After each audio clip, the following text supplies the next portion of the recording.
السلام عليكم ورحمة الله وبركاته.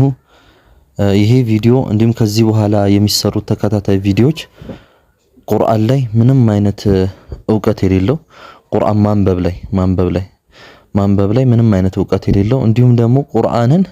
ሚቀራ የነበረ ነገር ግን ቁርአን ማገጣጠም ላይ በጣም የሚከብድ የሆነ ሰው በአላህ ፍቃድ ቁርአንን ወደ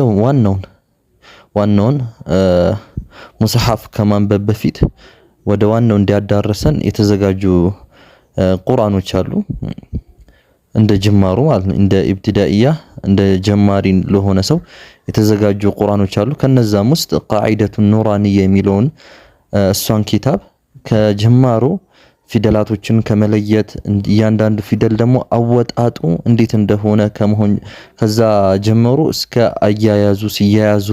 እንዲሁም ቅርጻቸው መሃል ላይ ሲሆን መጀመሪያ ሲሆን ምን አይነት ፊደሉ ምን አይነት ቅርጽ ይይዛል እንዲሁም ምን አይነት ድምጽ ያወጣል ሲያያዙ እያንዳንዱ ነገር ተምረን በአላህ ፍቃድ በኢዝኒላህ ዋናውን ቁርአን ምንም ሳንንተባተብ ምንም ሳይከብደን መኻሪጁን እያንዳንዱ ነገር ያማረ በሆነ ሁኔታ እንድንቀራ ኢንሻአላህ ከዚህ ቪዲዮ እንዲሁም ቀጣይ ባሉ ቪዲዮዎች በማዘጋጃቸው ቪዲዮዎች በአላህ ፍቃድ እንማረባቸዋለን።